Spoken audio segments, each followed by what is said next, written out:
Hello mes enfers, j'espère que vous allez bien. On se retrouve aujourd'hui pour une nouvelle vidéo. Aujourd'hui, on parle de Juana Barazza, qui est une mère de 4 enfants, mais qui est également une tueuse en série, puisqu'entre 1999 et 2008, elle n'a tué pas moins de 49 personnes âgées. Toutes des femmes. Et le pire dans tout ça, c'est que la police a mis des années à comprendre que tous les meurtres étaient l'œuvre d'une seule et même personne.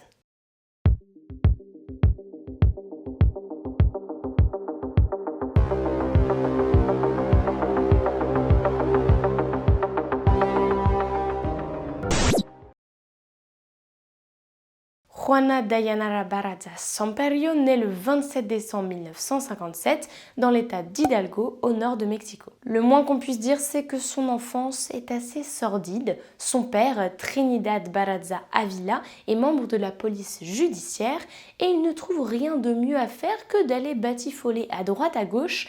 Dans une interview, il déclare qu'il aurait certainement 32 enfants, de femmes différentes. Son père et sa mère ne sont pas mariés. Sa mère, Justa Samperio, a rencontré son père lorsqu'elle avait 13 ans. Et attention, à l'âge de 13 ans, elle était une travailleuse de sexe dans une boîte de nuit. Ils ont une deuxième fille qui s'appelle Angela.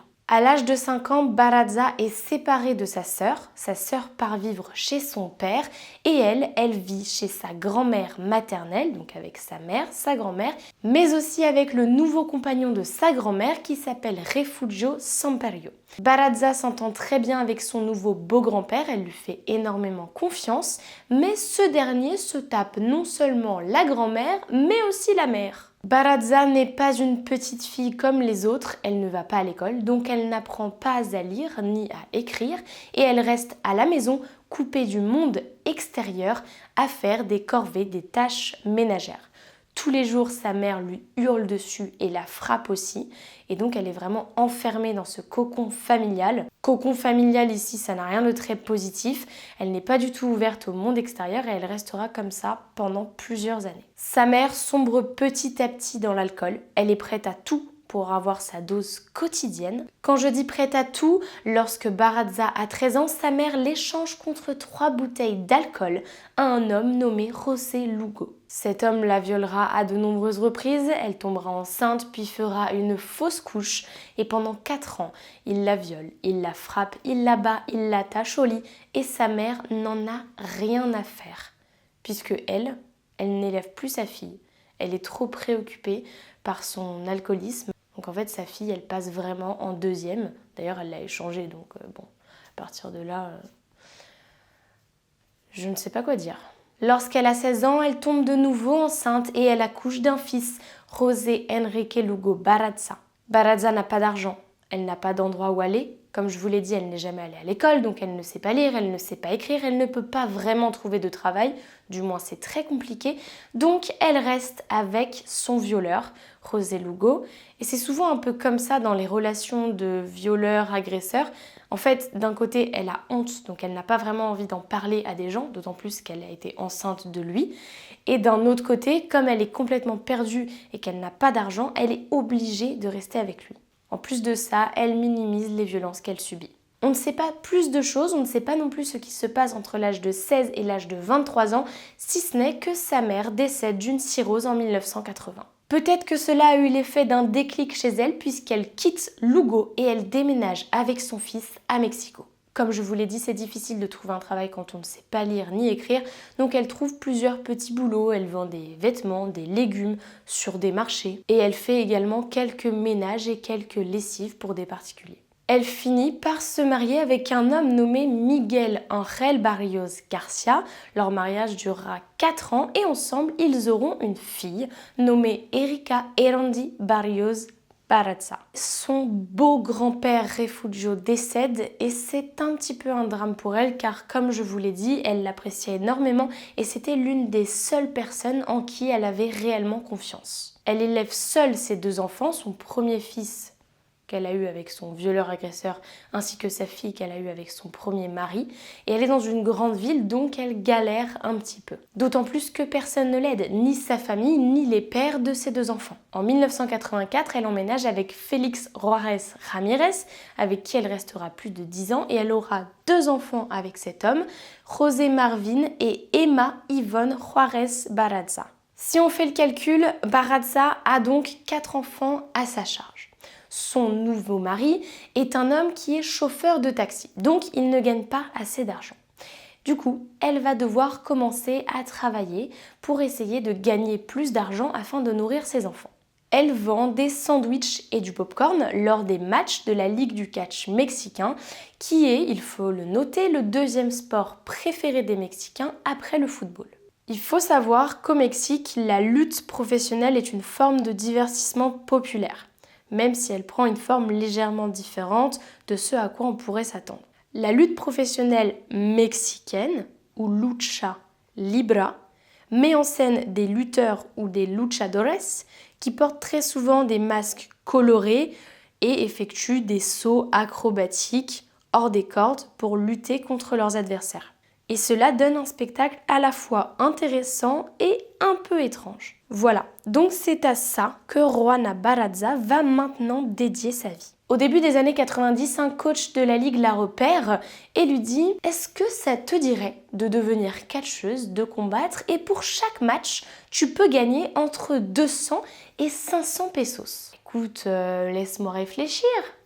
Évidemment que je signe. Donc Juana Barraza devient la Dama del Silencio, la Dame du Silence, ce qui correspond parfaitement avec son caractère introverti.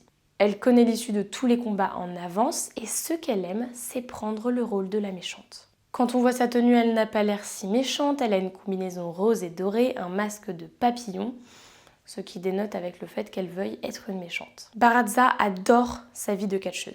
Elle se lie d'amitié avec d'autres catcheuses, elle passe la plupart de son temps sur le ring et lorsqu'elle ne combat pas, elle vient voir des matchs de catch avec ses enfants. Peut-être un petit peu trop violent pour des enfants, non? Elle emmène partout avec elle ses porte-bonheur, un petit filet avec un bâton de cannelle, un fer à cheval, mais aussi une petite plaque où est gravée la Dama del Silencio. Retournement de situation.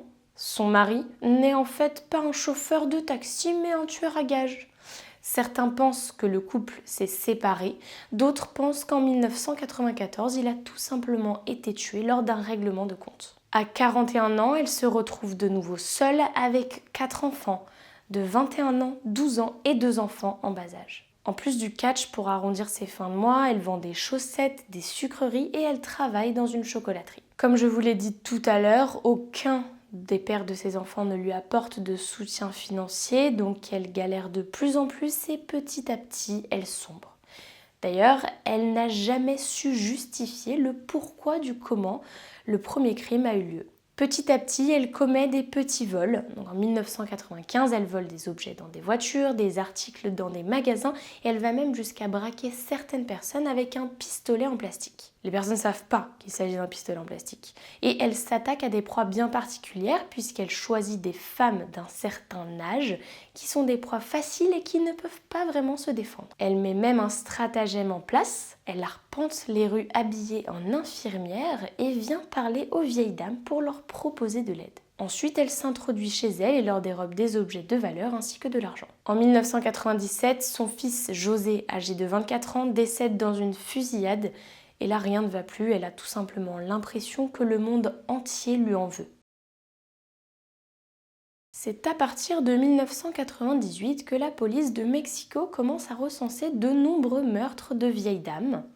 Toujours le même mode opératoire, elles sont étranglées à l'aide d'un collant et d'un câble électrique. Cependant, ils n'ont aucune empreinte sur les scènes de crime, donc ils ne peuvent rien faire. À noter aussi qu'ils ne retrouvent jamais l'arme du crime. En 2000, en plus du catch, Barraza continue de travailler en tant que femme de ménage et donc elle continue de dérober ses victimes. La même année, sa fille aînée quitte la maison, cependant elle a toujours 2 enfants à nourrir et à 43 ans, sa carrière de catcheuse prend fin. En effet, elle devient trop âgée pour ça, elle a mal partout, donc elle ne peut plus pratiquer de catch. Ce qui réduit fortement ses revenus. Il est difficile de savoir lorsqu'elle a tué pour la première fois.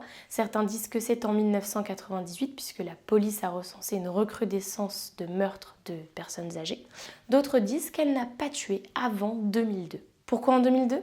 Tout simplement puisque le 25 novembre 2002, une femme âgée de 64 ans qui vit seule chez elle est retrouvée morte. Barraza était chez Maria de la Luz González Anaya, elle faisait le ménage, lorsqu'une dispute éclate entre les deux femmes, le ton monte et donc Barraza décide de l'étrangler. Elle abandonne le cadavre de sa victime sur une chaise. Il faut noter que son corps est couvert d'hématomes, donc elle ne l'a pas seulement étranglé, mais elle l'a également frappé. Et c'est le fils de la victime qui retrouve sa mère morte quelques heures plus tard. La police parvient à relever quelques empreintes, cependant il n'y a aucune correspondance avec la banque de données, donc il n'y a pas vraiment de piste. À la fin de l'année 2002, la police compte entre 9 et 12 cas similaires. Cependant, ils ne mettent pas le terme tueur en série sur ces meurtres, tout simplement puisqu'au Mexique, ils n'ont pas l'habitude de ce genre de tueur. Donc pour eux, c'est impossible qu'une seule et même personne ait effectué ces 12 meurtres. Ils n'ont eu affaire qu'à un seul tueur en série qui était un homme qui s'appelait Gregorio Cardenas dans les années 40 et qui avait fait 4 victimes. Donc non seulement ils n'ont pas d'expérience, mais en plus de ça, le tueur en série en question n'avait fait que 4 victimes, alors que là, on en recense le double, voire le triple. Barraza appartient à la catégorie des tueurs qui sont désorganisés puisqu'elle ne prévoit pas vraiment ses meurtres en avance. En effet, elle frappe sous le coup de l'impulsion et abandonne ses victimes chez elle, ce qui signifie qu'elle peut plus facilement commettre des erreurs. Cependant, il y a un réel manque de ressources et de compétences de la justice criminelle au Mexique. Quelques mois plus tard, le 2 mars 2003, une femme âgée de 84 ans, Guillermina León Oropeza, est retrouvée chez elle. Elle a été étranglée avec une paire de collants et son cadavre a été installé dans le fauteuil à côté de son lit. Les enquêteurs remarquent qu'il n'y a aucune trace d'effraction.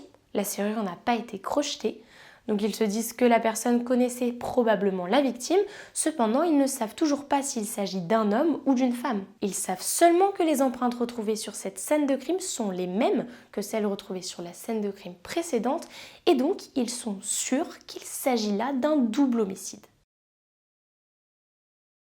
En 2001, Andrés Manuel López Obrador, qui n'est autre que le maire du Mexique, introduit un nouveau dispositif de sécurité sociale pour les seniors. Les personnes âgées de plus de 70 ans perçoivent une allocation sociale de 70 $ par mois. Ils bénéficient d'une couverture sociale entièrement gratuite et d'une prise en charge des transports. Barraza se fait passer pour une assistante sociale qui aide ces personnes à s'inscrire à ce programme. Ainsi, elle peut facilement s'introduire chez ses victimes. Elle les repère dans la rue, les jardins publics et même dans les églises. Lorsqu'elle repère une dame d'un certain âge, elle la suit jusqu'à chez elle et fin 2003, on dénombre pas moins d'une vingtaine de victimes, toutes des femmes âgées avec le même mode opératoire. Étrange fait, 3 des victimes possèdent le même tableau, une représentation du garçon au gilet rouge de Jean-Baptiste Greuze, un peintre français. Alors, est-ce une simple coïncidence ou pas ? Perso, je pense que c'est juste une simple coïncidence, puisque quand elle choisit ses victimes, elle ne sait pas forcément si ses victimes sont sensibles à l'art ou non. Quelques semaines plus tard, un témoin la repère près d'une scène de crime, et pour ce témoin, il s'agit d'un homme déguisé en femme. Donc, un portrait robot est fait et dressé avec cette information. Avec ce portrait robot, la police arrête 2 hommes. Araceli Vasquez pour le meurtre d'une personne âgée, une femme, et Mario Tablas pour le meurtre de 2 vieilles dames. Le 19 juillet 2004, Maria de los Ángeles Cortés Reynoso, âgée de 84 ans, est retrouvée étranglée. Elle a été étranglée avec une ceinture. Les autorités retrouvent une boîte à bijoux vidée, une carte électorale, mais également un formulaire d'inscription pour un programme de coupons alimentaires. Les autorités comprennent donc que le tueur ou la tueuse s'est introduit en se faisant passer pour un agent de la fonction publique. Chose étrange, cette fois-ci, le corps a été enroulé dans une couverture, des fleurs ont été posées sur son ventre et 2 bougies ont été allumées. Comme si le tueur avait voulu créer une sorte de tableau. Cependant, les policiers ne trouvent aucun autre indice, donc ça n'avance pas plus. Fin 2004, les autorités désignent le tueur sous le nom El Mataviejitas, le tueur de vieilles dames. Et malgré l'absence de pistes, ils restent fixés sur leurs idées. Le tueur est un homme qui se déguise en femme pour gagner la confiance des personnes âgées, s'introduire chez elles et les tuer. Ce qui leur fait dire ça aussi, c'est qu'au Mexique, 85 à 86% des meurtres sont faits par des hommes. Donc ils se disent que c'est impossible que ce soit une femme qui tue des personnes âgées. D'autant plus qu'il y a plusieurs personnes âgées qui ont été tuées. Et selon eux, le tueur ressemble à Ted Bundy, un homme d'âge moyen, assez charismatique et très intelligent. Selon Bernardo Batiz, le procureur général de Mexico, cet homme est extrêmement rusé et il ne laisse rien au hasard. Cependant, de plus en plus de témoins décrivent unanimement le tueur comme étant une femme avec une forte carrure. Mais la police ne les croit pas. Le 24 octobre 2004, Barraza se rend chez Maria Dolores Martinez Benavides, une femme âgée de 70 ans. Elle prend un câble électrique et elle l'étrangle. Elle laisse son corps affalé sur le fauteuil, sa tête est légèrement penchée, elle a quelques taches de sang sur son pull beige et n'a qu'une seule chaussure. Les policiers retrouvent des cheveux sur la scène de crime. Malheureusement, ce sont uniquement les cheveux de la victime. Et ils retrouvent également des empreintes sur la porte, mais des empreintes qui ne correspondent à rien dans la banque de données. Cependant, cette fois-ci, ce sont plusieurs témoins qui affirment avoir vu une femme avec une forte carrure. Elle portait une perruque et avait des sourcils foncés. Mais la police refuse toujours de croire qu'il s'agit d'une femme. En plus de ça, ils ne mettent même pas le mot tueur en série sur les meurtres, donc il leur est impossible d'établir un profilage. La population est inquiète, les médias s'en emparent, cela fait la une des journaux. Vous vous rendez compte quand même que depuis 1998, il y a eu entre 20 et 30 meurtres et que l'enquête n'avance pas. Visiblement, attraper une tueuse en série est plus difficile qu'attraper un tueur en série. En même temps, comme de toute façon la police est persuadée qu'il s'agit d'un homme, forcément que c'est beaucoup plus dur. Déjà, ils cherchent pas la bonne personne. Les autorités du Mexique se mettent à étudier le monstre de Montmartre. C'est un tueur en série français et ils se disent que peut-être en l'étudiant, ils pourront comprendre, établir des similitudes et arrêter le tueur qui sévit au Mexique. Le tueur en question, c'est Thierry Paulin. À l'âge de 20 ans, il tue 2 femmes et l'année suivante, il en tue 16 autres. Si jamais vous voulez que je traite de ce tueur en série, je pourrais le faire, dites-le moi dans les commentaires. Et je traiterai son cas. La police française s'est rendue compte qu'il s'agissait d'un tueur en série en relevant les empreintes sur plusieurs scènes de crime et en voyant que ces empreintes correspondaient. Thierry Paulin a été arrêté en 1987 lorsqu'il cambriole une vieille dame. Il la tue, enfin il la laisse pour morte. Cette vieille dame survit, témoigne et c'est ainsi que les autorités ont pu l'arrêter. Malheureusement, cette affaire n'aide pas la police mexicaine, car devinez quoi, ils sont toujours fixés sur leur idée qu'il s'agit d'un homme déguisé en femme. Ils s'en sortiront jamais. De son côté, Barraza, elle continue en toute impunité, puisque le 13 avril 2005, elle s'en prend à Maria Elisa Pérez Moreno, une dame âgée de 76 ans. Elle l'étrangle avec des collants et cette fois-ci, elle la bat à mort. Elle est de moins en moins prudente puisque de toute façon, la police ne la retrouve pas. À noter que Barraza voue un culte à Santa Muerte, la sainte de la mort, mais aussi à Jesus Malverte, qui est le saint patron des trafiquants de drogue. Ce sont 2 figures qui sont très fréquemment vénérées par les criminels et par les tueurs, et chez elle, Barraza a un hôtel pour chacune de ces 2 figures. En 2005, la police a une piste. Yes! Et ça, grâce à une tentative de cambriolage et une tentative de meurtre. Le fils de la victime était présent à ce moment-là. Il avait une jambe dans le plâtre, je vous le précise, vous allez voir pourquoi. Et donc, quand Barraza est arrivée, elle s'est trouvée carrément embarrassée, donc il a fallu qu'elle trouve une excuse rapidement. Comme elle sait pas quoi dire, elle bégaye puisque elle agit sous l'impulsion, donc rien de tout ça n'était prévu. Elle dit à la vieille dame que c'est une infirmière et qu'elle a besoin des radiographies du fils, puisqu'elle a remarqué qu'il avait la jambe dans le plâtre. Ce qui est une grave erreur de sa part, puisqu'en manipulant les radios, elle laisse des empreintes dessus et donc la police relève ces empreintes. Ils se rendent donc compte que les empreintes relevées sur la radio sont les mêmes que celles retrouvées sur d'autres scènes de crime. En plus de ça, la femme âgée donne une description de son agresseuse, description qui corrèle avec les descriptions données par les témoins précédents. En 2005, Barraza sort avec José Francisco Torres Herrera, qui est également connu sous le nom d'El Frijol, qui veut dire le haricot. Il est chauffeur de taxi, mais il est aussi complice puisqu'il conduit Barraza sur sa prochaine scène de crime. Elle fait une nouvelle victime le 20 juillet 2005. Il s'agit d'Emma Armenta Aguayo, une dame âgée de 80 ans qu'elle étrangle avec la ceinture de son peignoir. La vieille dame meurt de suffocation, elle place son corps derrière le lit puis vide les tiroirs à la recherche d'objets de valeur et d'argent. Les policiers relèvent des empreintes sur la porte, sur la boîte à bijoux, sur un verre, mais également sur une carafe de lait Barat qu'ils ont retrouvée dans la chambre de la victime. Comme je vous l'ai dit précédemment, Barraza était beaucoup moins précautionneuse qu'au début, tout simplement puisque personne ne la soupçonnait, que la police pédalait dans la semoule, donc elle laisse de plus en plus d'empreintes sur ces scènes de crime. Attention, avancez dans l'enquête, maintenant la police de Mexico sait qu'il s'agit d'un tueur en série. Donc ils alertent la population. Une unité spéciale patrouille dans les parcs, distribue des tracts aux personnes âgées, leur demande d'être prudents. Ils mettent tout en œuvre pour que ce tueur en série ne sévisse pas de nouveau. Ils affichent notamment des portraits robots dans toute la ville et plus particulièrement dans le quartier des anciennes victimes. Les autorités mexicaines sollicitent l'aide des autorités françaises. Une équipe se rend sur place afin de former plus d'une centaine d'officiers mexicains. En 2005, on recense pas moins de 16 meurtres et de nombreux témoins affirment avoir vu une femme fortement maquillée quitter l'appartement des victimes. Mais la police signale toujours le suspect comme étant un homme déguisé en femme.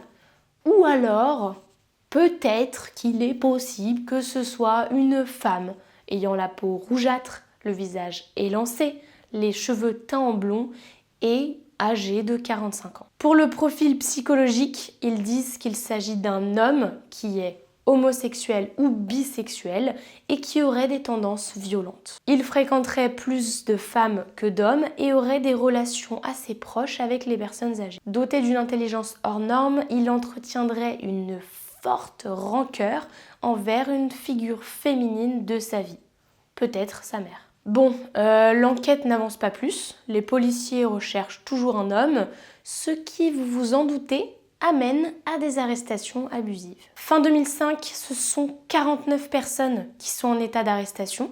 Toutes ces personnes, en général, sont des personnes que les policiers ont été chercher dans des bars LGBT, qui sont aussi des prostituées transgenres, ce qui amène de fortes critiques de la population et des médias. En 2006, la campagne présidentielle oppose Felipe Calderón, un conservateur, ainsi que l'ancien maire de Mexico, Obrador, qui a mis en place le programme d'aide sociale. Et donc, cette affaire de meurtre devient un enjeu politique. Calderón est élu et il met une énorme pression sur la police pour que le meurtrier soit retrouvé. Les policiers ont une telle pression sur leurs épaules qu'ils vont même jusqu'à aller relever les empreintes des personnes à la morgue parce qu'ils espèrent que peut-être le tueur est mort. En effet, ça peut être assez courant que les tueurs en série mettent fin à leur jour, donc ils se disent que peut-être parmi les personnes à la morgue, il y a le tueur en série qui s'y cache. Les policiers font des nouveaux portraits robots, ils vont même jusqu'à faire appel à quelqu'un pour créer un buste en argile. D'ailleurs, ce buste en argile ressemble énormément à Juana Barraza, mais comme personne ne la connaît, personne ne peut savoir que c'est elle. Le 25 janvier 2006, Ana María de los Reyes Alfaro, âgée de 84 ans, est tuée. Il s'agit là de la dernière victime de Barraza. Cette dame vit seule dans une maison mitoyenne et elle loue l'autre partie de la maison à un homme qui s'appelle José Joel López González et c'est grâce à ce dernier que Barraza va être arrêtée. Mais comment ça s'est passé ? Barraza, vêtue d'un manteau rouge et d'un pantalon noir, sonne à la porte de cette dame âgée pour lui demander un verre d'eau. Ensuite, elle lui sort son blabla habituel, disant qu'elle est aide sociale, etc., etc. La dame âgée ne s'inquiète pas plus de qui est cette personne, donc elle la laisse rentrer pour lui donner un verre d'eau. Bon, elle aurait peut-être pas dû. Barraza utilise un stéthoscope pour l'étrangler, et à ce moment-là, le locataire rentre. Il se rend compte que la porte est ouverte.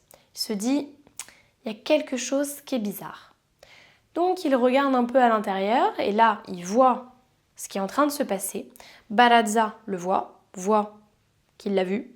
donc elle s'enfuit en courant. José, il réagit très bien. Il crie au meurtre. Et à ce moment-là, il a une chance inouïe. Il y avait 2 policiers qui patrouillaient, qui sont José Ismael Marco Alvarado Ruiz et Marco Antonio Cacique. Donc ces 2 policiers courent après Barraza, la retrouvent et l'arrêtent. Au début, ils n'ont aucune idée de qui ils viennent d'arrêter, forcément. Puis sur la scène de crime, ils retrouvent la victime, les empreintes, et le gouvernement mexicain verse 1000 pesos à José, mais aussi 1000 pesos aux 2 policiers, ainsi qu'une promotion. Et au poste de police, la ressemblance entre Barraza et le buste en argile est frappante. Là, il n'y a plus aucun doute, c'est forcément elle. Chez elle, il retrouve les 2 hôtels qu'elle avait érigés en l'honneur de Santa Muerte, mais aussi de Jesus Malverte. Il retrouve un serpent dans une bouteille, des photos d'elle dans sa tenue de catcheuse, mais aussi des pommes éparpillées un peu comme une sorte d'offrande. Pendant son interrogatoire, Barraza ne confesse seulement son dernier meurtre. Et quand on lui pose des questions concernant les autres meurtres, puisque les policiers savent que les empreintes correspondent, elle leur dit simplement qu'elle n'a pas le temps, qu'elle doit y aller, puisque ses 2 enfants, donc ses 2 plus petits enfants, sont chez elle, et qu'il faut qu'elle prévienne sa fille Erika pour qu'elle passe les récupérer. Enfin bref, elle les embrouille, elle ne veut pas du tout parler des autres meurtres. Quand elle a été interrogée, alors je ne sais pas si c'était pendant l'interrogatoire ou pendant une interview, il me semble que c'est pendant une interview plus tard, sur le pourquoi du comment elle tuait, elle répond simplement: dès que je les vois, je suis envahie par une colère sourde. Et si elles me regardent d'un air dédaigneux et agissent avec condescendance, j'enrage encore plus. Les autorités de Mexico déclarent aux journalistes que les empreintes retrouvées sur la scène de crime, qui sont celles de Barraza, correspondent à des empreintes retrouvées sur au moins 10 autres scènes de crime.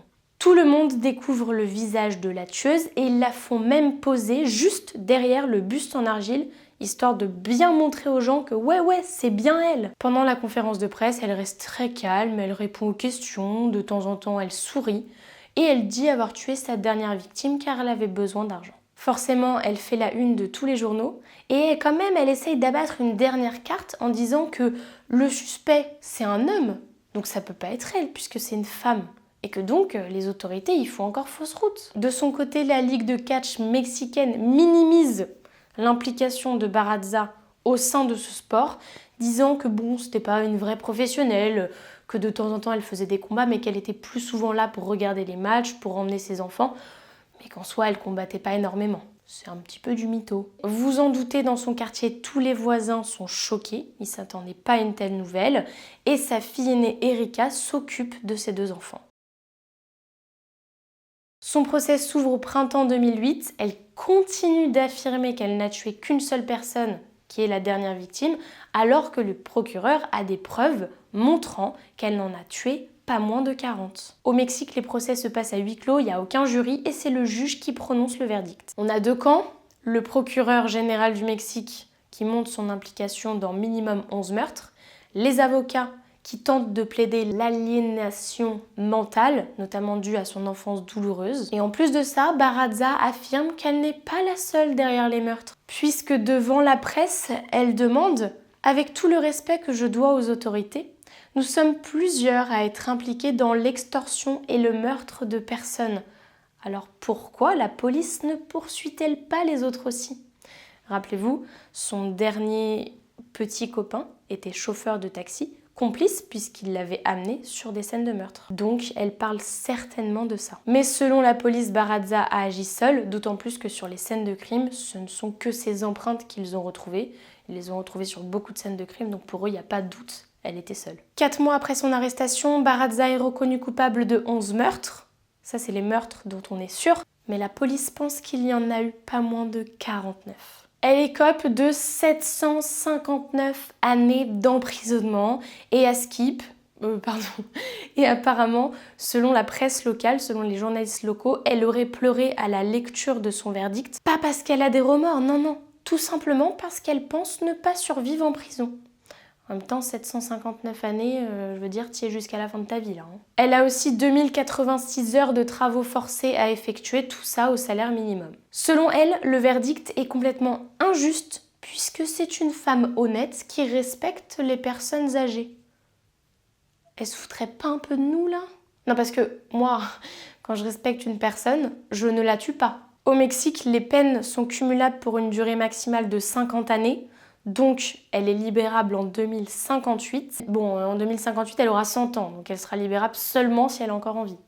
Ce qui est peu probable. Après son arrestation, des psychologues ont effectué des tests psychologiques avancés sur elle pour essayer de comprendre pourquoi elle avait tué autant de personnes âgées. Ils ont mis en avant que son nom, La Dama del Silencio, donc la Dame du Silence, qui était son nom de scène, était en réalité bien sa personnalité. Elle avait été abandonnée par son père, maltraitée par sa mère, puis abandonnée par sa mère, violée par un homme alors qu'elle n'avait que 13 ans. Ils disent aussi que si elle utilisait des câbles électriques, des collants ou encore des ceintures, c'est parce que son violeur, José Lugo, avait l'habitude de l'attacher et donc elle transposait ça sur ses victimes. Et vous savez quoi? En 2015, elle épouse un autre détenu, Miguel Ángel, qui a 74 ans, qui est un détenu très très dangereux. Bon, en fait, c'est un criminel qui a été condamné à perpétuité, comme Baraza au final.